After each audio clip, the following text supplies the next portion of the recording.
Hello friends, I am back with another video. Guys, before we start this video, I have to give you a very serious warning. This video is extremely violent and many people may be disturbed by watching it. So, if you know that you are sensitive to these kinds of issues, or you may be upset or even unable to sleep, you cannot watch this video. But if you want to watch this video, make sure to watch it till the end and don't forget to like it. Thank you friends. Let's go to this super horrible video soon. Imagine how someone's morning starts like this. He wakes up with the sound of birds. He gets up and opens the window. Sunlight shines on his face.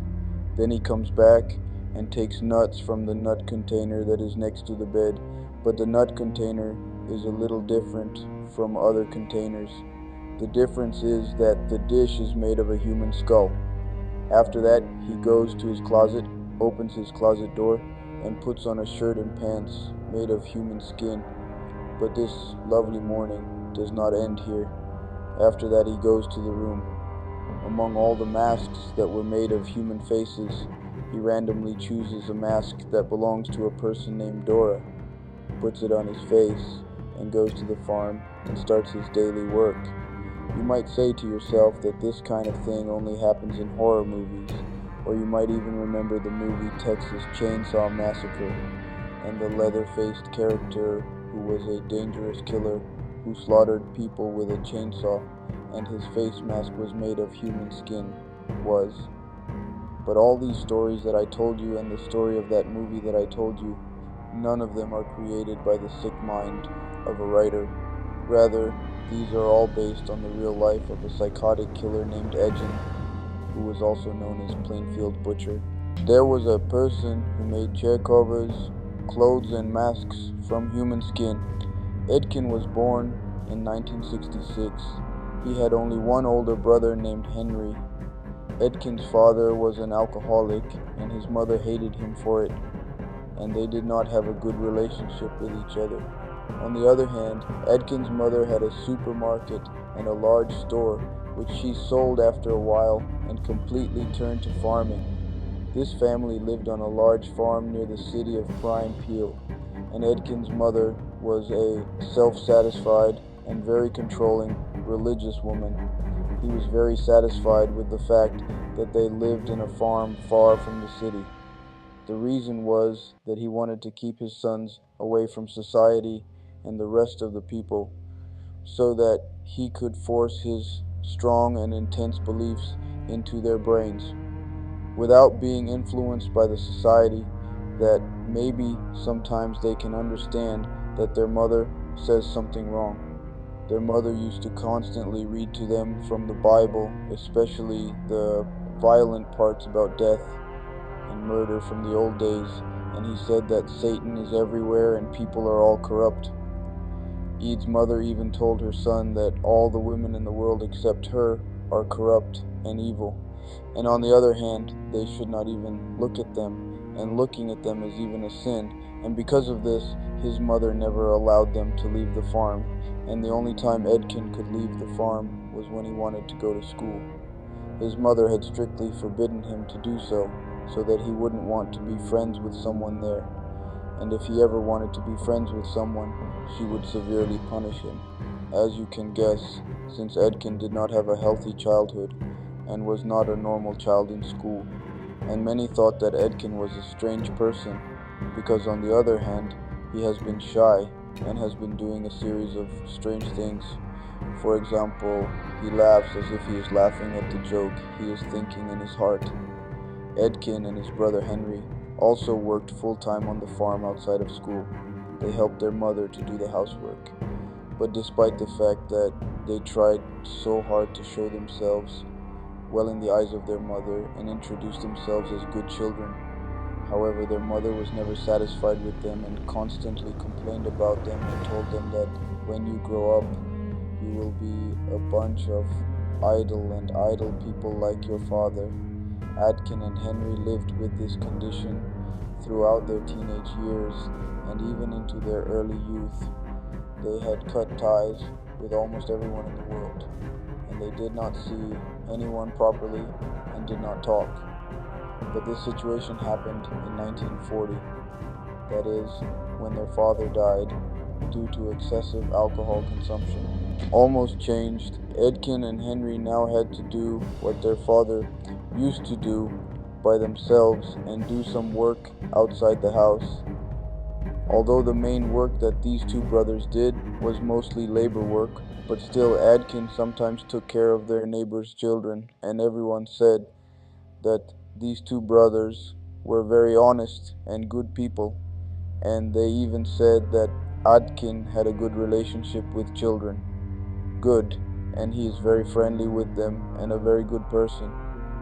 In general, the situation of these two brothers continued in the same way until Henry gradually understood what was going on in the world, and his opinions gradually diverged from those of his mother. He became friends with a woman who was previously married and divorced and had two children, and they went to live together in a house, and this caused him to completely change his opinion about his previous house and his previous family.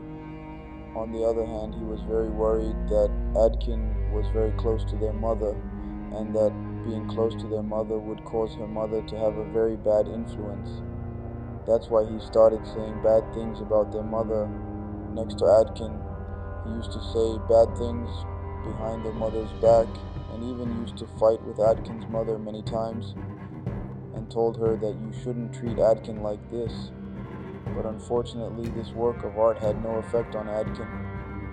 Because of Edkin, he strongly believed that his mother was a saint and the purest woman in the world. And on the contrary, he was very upset by his actions and wondered why Henry was saying such things about their mother. In the year 1944, Edkin and Henry got up one day and went to burn the weeds around their farm, when the fire that was started there grew so big that it engulfed the whole farm. And at that time, these two brothers are said to be separated. Then the firefighters put out the fire and find Adkin, while he says that his brother is lost in that fire and he could not find him. The firemen put out the fire and start searching the area, but finally they can find Henry's body. After performing an autopsy on Henry's body, the cause of his death was declared to be a heart complication, but they found several bruises on his head, which apparently the police did not care about, and said that his death was a natural death. But many believe that his death was at the hands of his brother Edkin, and in this way, he may have even started a fire to cover his murder. After that, the only person who remained in Adkin's life was his mother. But this situation did not last long, because his mother passed away after some time, and Adkin became alone in the whole world. After his mother's heart attack, Eid stayed in the same family farm and sealed most of the places in the house, like the living room and the upper floor of the house, and the rooms that his mother used the most, and kept completely clean and untouched. He had made them in a way that they were like a shrine of his mother, and this was despite the fact that the room and kitchen that Adkin himself used were actually barns and garbage dumps. That is, no matter how clean and untouched the other parts of the house are, the places that were used were of no importance and were extremely dirty. At that moment, he stops working on his farm, and the only thing he does is to take care of the children of his neighbors. These children later said that Eid told them about a series of books that talk about cannibalism, war crimes, and body anatomy. Even once, one of those children, who was 16 years old, told his family that he saw a series of small human heads in Adkin's house, but later Adkin said that one of his relatives, who participated in World War II, sent them to him. As is characteristic of Adkin's mental state after his mother's death, it worsened, and this deterioration continued to increase. Because of his upbringing, his mother was like God to him. He could not deal with her death, and when he saw the bar owner named Mary Hogan, who was very similar to her mother, made a very strange and terrible decision. Adkin wanted his mother to return to him again. So far in this story, we have understood how Adkins' life was and how his spirit became worse and worse.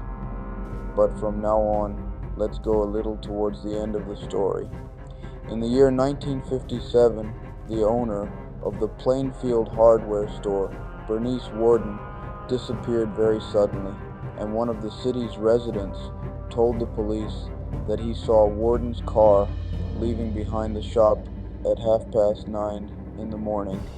The shop was closed all day, and when the police entered the shop at 5 o'clock in the evening, they found that there was a whole blood stain on the floor.